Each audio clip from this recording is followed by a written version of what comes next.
If wala ka pang experience as a VA pero gustong-gusto mo na mag-start, here's what you can do.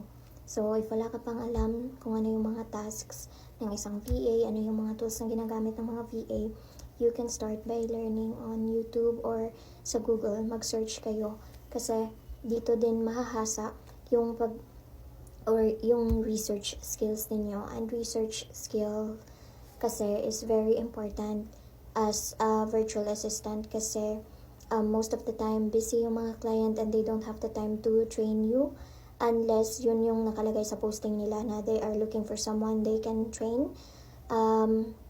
So meron din namang mga clients na ganun, but most of the time if wala kasing most of the time yung mga hinahire talaga ng mga client is yung merong experience or at least meron ng alam kung ano yung mga task na involved doon sa role na a-applyan ninyo. So, make sure na mag-start na kayong mag-aral sa mga tools or kung ano yung mga task para naman meron na kayong idea kahit wala pa kayong experience, meron kayong chance na ma-hire ng mga client.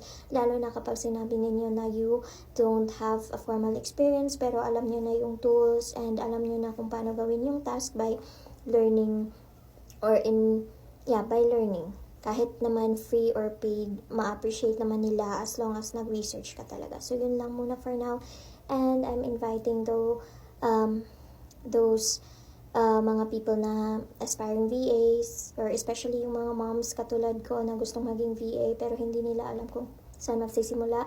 I have a free training this September 5. Tama ba? Basta this week, Friday. And if you want to join, please find me on Facebook and mag-join kayo doon sa group ko. If you don't see it, you can message me on Facebook. Basta hanapin nyo na lang ako. Tingnan natin kung ina-apply nyo agad yung mga tips ko dito. So, I hope to see you there. Bye for now.